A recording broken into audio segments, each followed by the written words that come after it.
Hello student, welcome to Inverse Academy. जैसा कि last class में अपन ने क्वेश्चन नंबर 8 तक कंप्लीट किए थे। नेक्स्ट अपने पास है क्वेश्चन नंबर 9, जो एक्सरसाइज अपने पास चल रही थी 6.2 डिफरेंशिएबिलिटी, अवकलनीयता से रिलेटेड। ठीक है, तो 9th क्वेश्चन में आपको बोला हुआ है एक फंक्शन आपको गिवन है mod x upon f x equal to mod x upon x, x not equal to 0 and x equal to 0 पे डिफाइन एफ एक्स 0 से।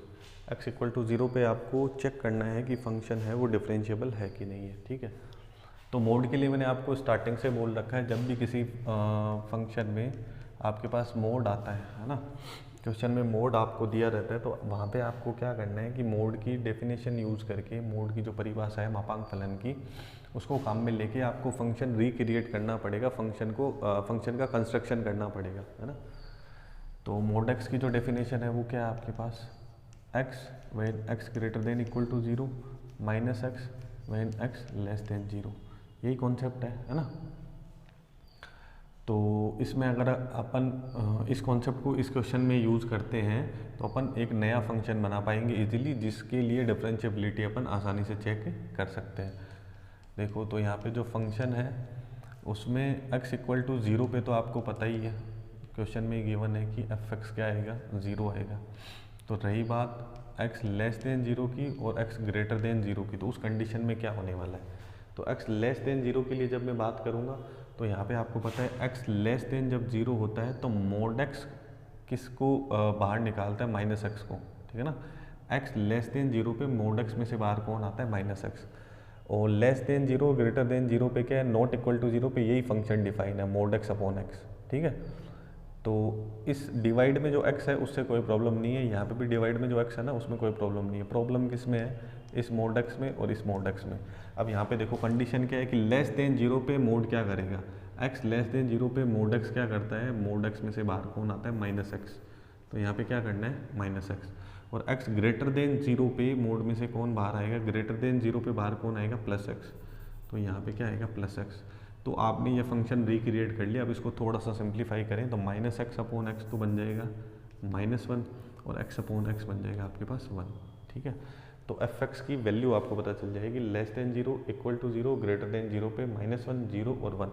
एक्स का यहाँ पे कोई भी अब लफड़ा नहीं है, कोई भी दिक्कत नहीं है, क्योंकि फंक्शन ने आपने फंक्शन को क्रिएट कर लिया अच्छे से। ठीक है, अब are S D L S D के लिए मुझे क्या क्या चाहिए होगा, 0 प्लस एच चाहिए होगा, 0 माइनस एच चाहिए होगा और एफ 0 चाहिए होगा। तो 0 पे तो क्वेश्चन में क्लियरली लिखा हुआ है 0 है, 0 माइनस एच पे मतलब लेस देन 0 पे कितना आएगा, -1। 0 प्लस एच ग्रेटर देन 0 पे 1 आ जाएगा।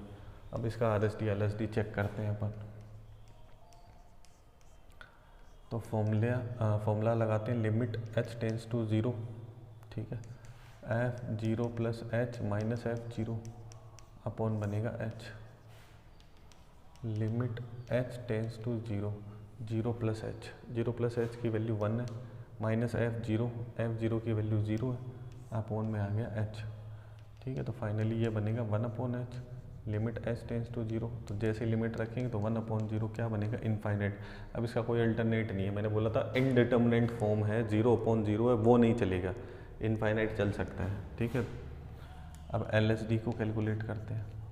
तो अब ये तो इससे क्लियर हो गया कि आर एस डी इनफाइनाइट आ रहे हैं ना, मतलब ये x इक्वल टू 0 पे डिफरेंशिएबल तो होगा नहीं, बट एग्जाम में आएगा तो पूरा लिखना ही पड़ेगा, इसलिए एल एस डी भी करते हैं। तो ये क्या होगा, एफ 0 माइनस एफ 0 अपॉन क्या बनेगा, माइनस एच।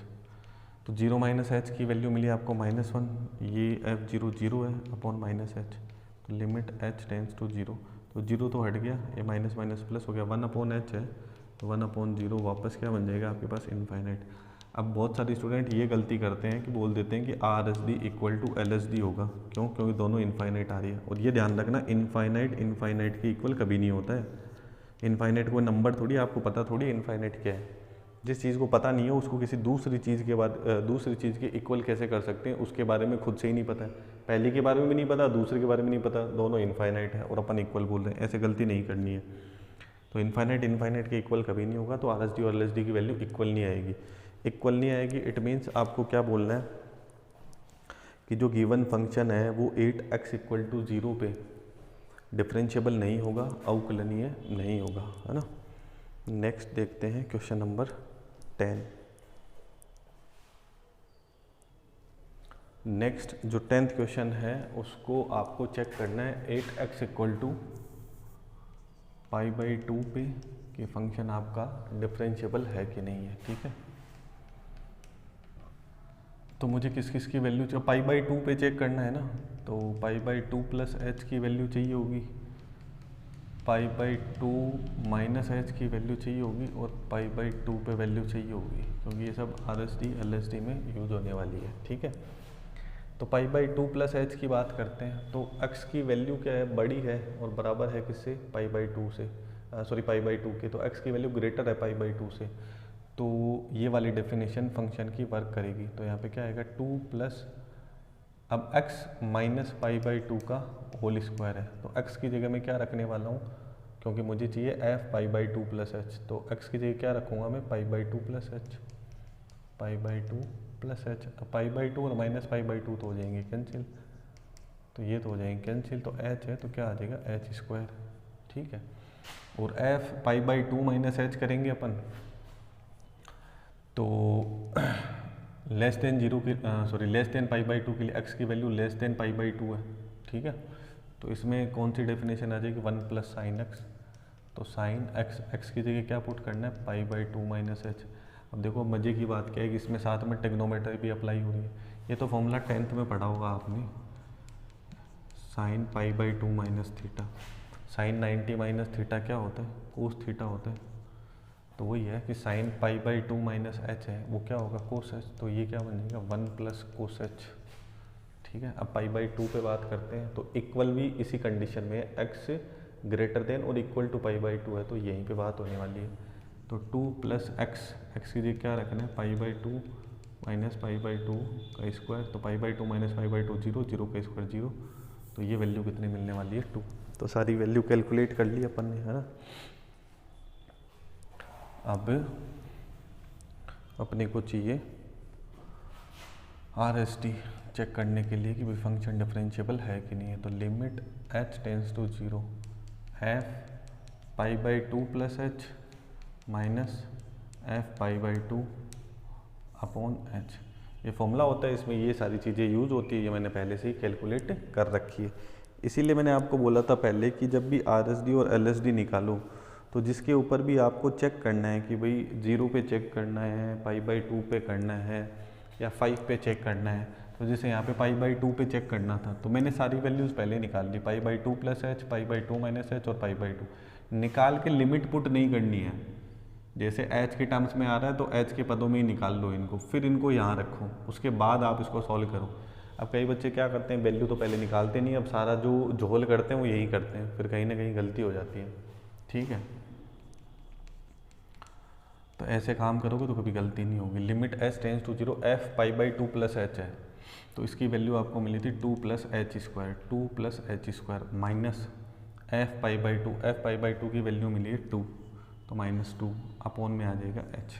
सही है, तो 2 माइनस 2 तो कैंसिल हो गया, तो फाइनली आपको क्या मिला, limit h tends to 0 h square upon क्या मिल गया h, तो एक h भी कैंसिल हो जाएगा, तो लिमिट h टेंस टू 0 आपको केवल h मिला, और जैसे आप लिमिट पुट करोगे तो क्या आ जाएगा 0। ठीक है, तो RSD की वैल्यू आपको पता चलेगी कितनी आ रही है 0। अब इसी तरीके से कर लेते हैं LSD की वैल्यू को।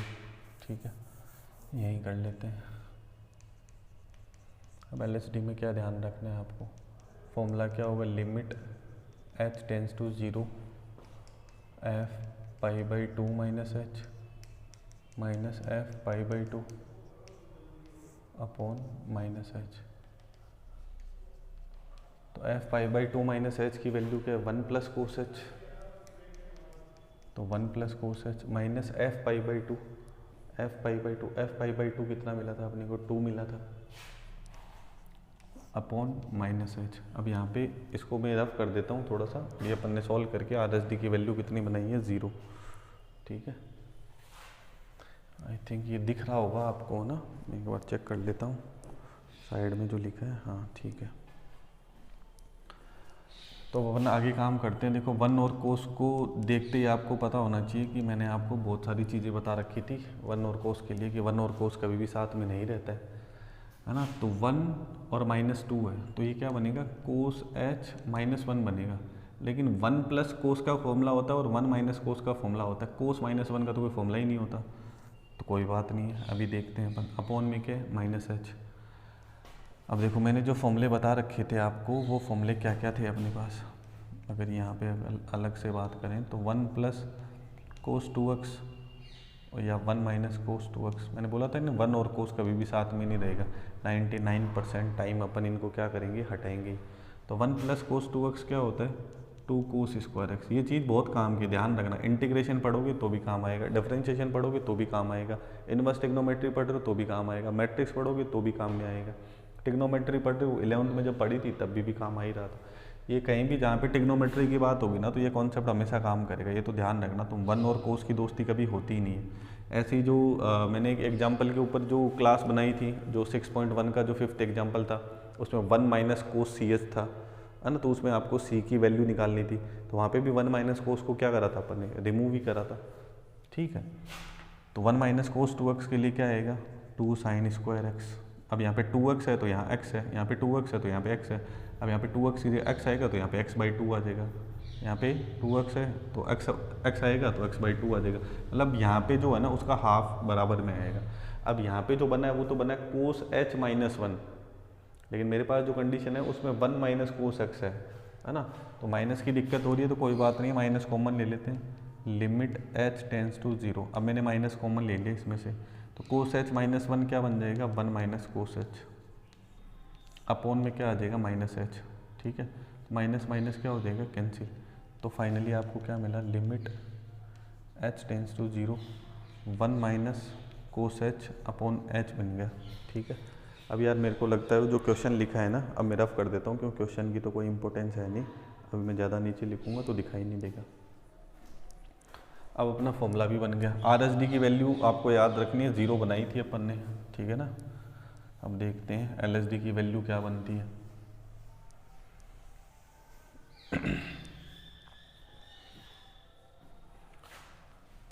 तो लिमिट h टेंस टू 0, अभी बताया था 1 माइनस कोस h का फॉर्मूला क्या हो जाएगा, 2 साइन स्क्वायर h/2। यहाँ पे h है ना तो h/2, 2h होता तो h आ जाता। तो फॉर्मूला बन गया आपके पास 2 साइन स्क्वायर h/2। ठीक है, अपॉन में क्या चल रहा है, h। और अभी भी अगर अपन डायरेक्ट लिमिट पुट करते हैं तो ये 0/0 इनडिटर्मिनेट फॉर्म बन जाएगी। अब आपको वो फॉर्मूला दिमाग में आना चाहिए कि भाई साइन h/h और लिमिट h टेंस टू 0 की वैल्यू क्या होती है, 1 होती है। अब यहाँ पे क्या चल रहा है, साइन स्क्वायर h/2। तो यहाँ पे अपने को ये वाली चीज़ बनानी पड़ेगी। तो 2 और यहाँ पे क्या चल रहा है, स्क्वायर। तो मैंने लिख दिया उसको एज इट इज़, अपॉन में h है उसको लिख दिया। तो यहाँ पे साइन स्क्वायर h/2 है या साइन h/2 का होल स्क्वायर है, एक ही बात है। तो मैं लिख दिया साइन h/2 का होल स्क्वायर। अब फॉर्मूला बनाने के लिए मैंने क्या करा, h/2 से डिवाइड कर दिया और h/2 से ही क्या कर दिया, मल्टीप्लाई। अब ये पूरा जो है आपके पास, इसकी वैल्यू कितनी हो जाएगी, 1। क्यों, अपने को पता है कि भाई limit h tends to 0 sine h/h की वैल्यू क्या होती है, 1 होती है। ठीक है, क्यों होती है, कैसे होती है, उसके बारे में डिटेल इंट्रोडक्शन वीडियो में भी बात करी थी और 11th में भी अपन ने पढ़ा था। ठीक है ना। अब DL रूल से भी करके देख सकती हो, या फिर जो साइन का प्रसार का सूत्र है, एक्सपेंशन का फॉर्मूला है, उससे भी करके देख सकती हो। ठीक है, अब यहाँ पे क्या बन रहा है, h की जगह क्या बन रहा है, h/2। तो मैंने नीचे भी क्या बना दिया, h/2। ठीक है, जब h की लिमिट किसकी तरफ जा रही है, 0 की तरफ जा रही है, तो h/2 भी तो 0 की तरफ ही जाएगा। 0/2 क्या होगा, 0 ही होगा। कईयों को ये कन्फ्यूजन रहता है, तो बस इसमें कन्फ्यूज होने की ज़रूरत नहीं है। लिमिट h टेंस टू 0, अच्छा 1/h हो जाता ना तो दिक्कत हो जाती, 1/h नहीं है यहाँ पे, h/2 है तो कोई दिक्कत नहीं होगी। तो ये वैल्यू 1 हो जाएगी, 1 का स्क्वायर 1 ही होता है। फिर मल्टीप्लाई में क्या, h/2, इसका भी क्या होना है, स्क्वायर। तो h/2 का स्क्वायर, तो h का स्क्वायर तो h स्क्वायर और 2 का स्क्वायर हो जाएगा 4। ठीक है, और डिवाइड में आपके क्या चल रहा है, h। ठीक है, समझ आ रही है बात। ये काम मैंने एग्जाम्पल 5 में भी करा था, जो 6.1 का है। उसमें भी ऐसे स्क्वायर के अंदर CH/2 बना था, तो CH/2 का मल्टीप्लाई और डिवाइड करा था फॉर्मूला बनाने के लिए। अब देखो 2 और 4 तो हो जाएगा कैंसिल, तो यहाँ पे आ जाएगा 2। अब ये 2 ट्रांसफ़र हो जाएगा नीचे, तो हो जाएगा h² / 2h, h² / 2h। यहाँ पे एच स्क्वायर और यहाँ पे एच है, तो एक पावर ये भी कैंसिल हो जाएगी। तो लिमिट एच टेंड्स टू 0, देखो एक एक स्टेप बता रहा हूँ मैं, इसी तरीके से आप जब खुद प्रैक्टिस करोगे तो ऐसे ही आपको करना है, ठीक है ना। तो ये पावर कैंसिल हो जाएगी, तो यहाँ पे आएगा h/2। अब फाइनली देखो डिनोमिनेटर में जो h था ना वो रिमूव हो गया। डिनोमिनेटर वाला h है ना वो बहुत खतरनाक होता है, क्यों उसको पहले हटाना ज़रूरी होता है कैसे न कैसे करके। अगर लास्ट में बचता ही है तो फिर कोई इलाज ही नहीं है। जैसे अभी अपन ने क्वेश्चन करा था तो उसमें 1/h बन गया, h की लिमिट 0 फिर रखनी पड़ेगी तो इनफाइनाइट बनेगा।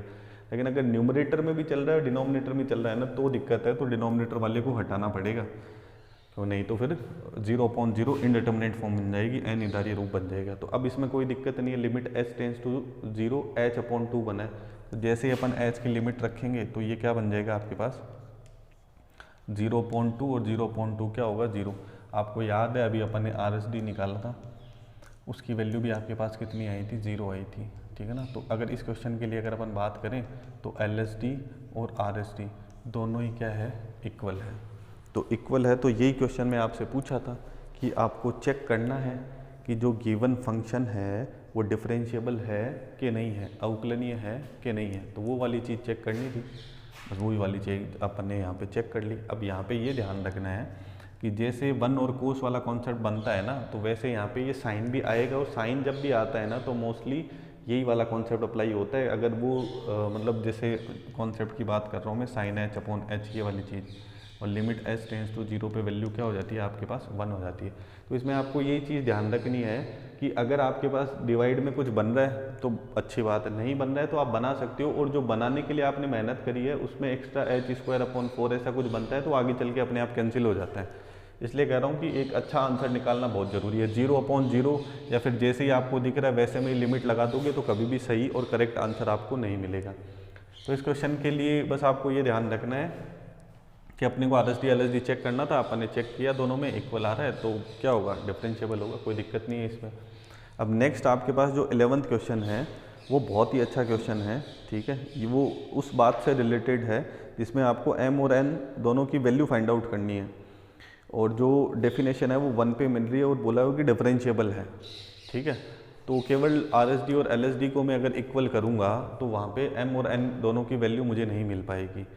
तो मैंने आपको एक बात बोली थी कि अगर कोई फंक्शन आपके पास कंटिन्यूस है तो वो डिफरेंशिएबल होगा कि नहीं होगा। अगर कोई फलन सतत है तो वो अवकलनीय होगा कि नहीं होगा, इसके बारे में अपन बोल नहीं सकते, उसको चेक करना पड़ेगा।